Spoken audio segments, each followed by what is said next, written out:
بسم اللہ الرحمن الرحیم۔ صرف 5 منٹ کا مدرسہ قرآن و حدیث کی روشنی میں 276واں دن 6 شوال المکرم۔ نمبر 1 اسلامی تاریخ۔ حضرت جمیلہ بنت سعد بن ربیع رضی اللہ عنہ، حضرت سعد رضی اللہ عنہ اور ان کے والد حضرت ربیع رضی اللہ عنہ ایسے 2 انصاری صحابی ہیں جو جنگ احد میں حضور صلی اللہ علیہ وسلم کی حفاظت کرتے ہوئے شہید ہو گئے۔ اس وقت حضرت سعد رضی اللہ عنہ کی بیٹی جمیلہ بنت سعد رضی اللہ عنہ پیدا نہیں ہوئی تھی۔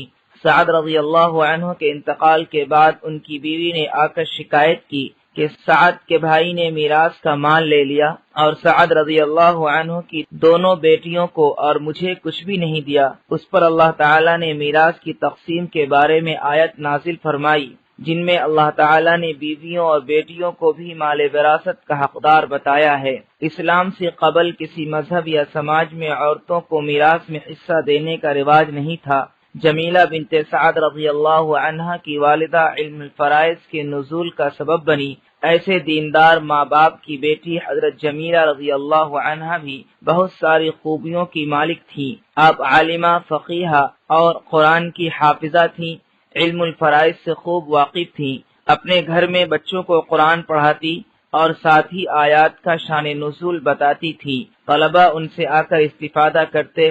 ایسی عالمہ فاضلہ صحابیہ رضی اللہ عنہا کی اولاد بھی علم سے معمور تھی۔ حضرت خارجہ بن زید رضی اللہ عنہ ان کے بیٹے ہیں جو مدینہ منورہ کے 7 بڑے فقہا میں سے تھے۔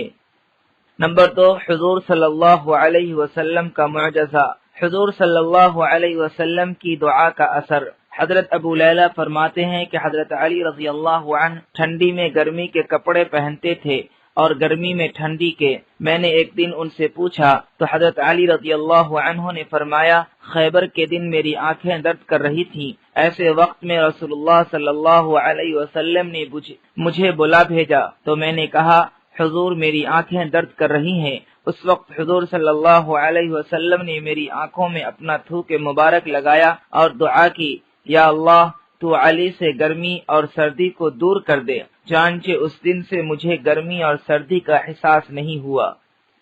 نمبر 3 ایک فرض کے بارے میں۔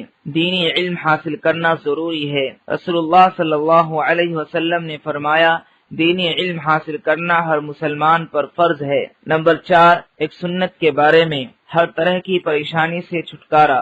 رسول اللہ صلی اللہ علیہ وسلم کو جب کوئی بے چینی و تکلیف پیش آتی تو آپ صلی اللہ علیہ وسلم یہ دعا پڑھتے، لا الہ الا اللہ العظیم الحلیم، لا الہ الا اللہ رب العرش العظیم، لا الہ الا اللہ رب السماوات و رب العرش الکریم۔ نمبر 5 ایک اہم عمل کی فضیلت، شہادت کی موت مانگنا۔ رسول اللہ صلی اللہ علیہ وسلم نے فرمایا، جو شخص سچی طلب کے ساتھ اللہ تعالیٰ سے شہادت کی موت مانگتا ہے تو اللہ تعالیٰ اسے شہیدوں کے درجے تک پہنچا دیتا ہے، چاہے وہ اپنے بستر ہی پر مرا ہو۔ نمبر 6 ایک گناہ کے بارے میں۔ حلال کو حرام سمجھنا گناہ ہے۔ قرآن میں اللہ تعالیٰ فرماتا ہے، اے ایمان والو، اللہ نے تمہارے لیے جو پاک و لذیذ چیزیں حلال کی ہیں ان کو اپنے اوپر حرام نہ کیا کرو اور شرعی حدود سے آگے مت بڑھو، بے شک اللہ تعالیٰ حد سے آگے بڑھنے والوں کو پسند نہیں کرتا۔ نمبر 7 دنیا کے بارے میں۔ نعمت دینے میں اللہ کا قانون۔ قرآن میں اللہ تعالیٰ فرماتا ہے، اللہ جب کسی قوم کو کوئی نعمت عطا کرتا ہے تو اس نعمت کو اس وقت تک نہیں بدلتا جب تک وہ لوگ اپنی حالت کو نہ بدلیں، یقیناً اللہ تعالیٰ بڑا سننے والا اور جاننے والا ہے۔ نمبر 8 آخرت کے بارے میں۔ قیامت کن لوگوں پر آئے گی؟ رسول اللہ صلی اللہ علیہ وسلم نے فرمایا، قیامت صرف بدترین لوگوں پر ہی آئے گی۔ خلاصہ، جب تک اس دنیا میں ایک شخص بھی اللہ کا نام لینے والا زندہ رہے گا اس وقت تک دنیا کا نظام چلتا رہے گا، لیکن جب اللہ کا نام لینے والا کوئی نہ رہے گا اور صرف بدترین اور برے لوگ ہی رہ جائیں گے تو اس وقت قیامت قائم کی جائے گی۔ نمبر 9 طب نبوی سے علاج، بخار کا علاج۔ حضرت ابن عباس رضی اللہ عنہ فرماتے ہیں کہ رسول اللہ صلی اللہ علیہ وسلم نے صحابہ کرام رضی اللہ عنہم کو بخار اور دوسری تمام بیماریوں سے نجات کے لیے یہ دعا بتائی، بسم اللہ الکبیر اعوذ باللہ العظیم من شر کل عرق نعار ومن شر حر النار۔ ترجمہ، میں اللہ کے نام سے شروع کرتا ہوں جو بہت بڑا ہے، میں اس اللہ تعالی کی پناہ مانگتا ہوں جو بہت عظمت والا ہے، ہر جوش مارنے والی رگ کی برائی سے اور آگ کی گرمی کی برائی سے۔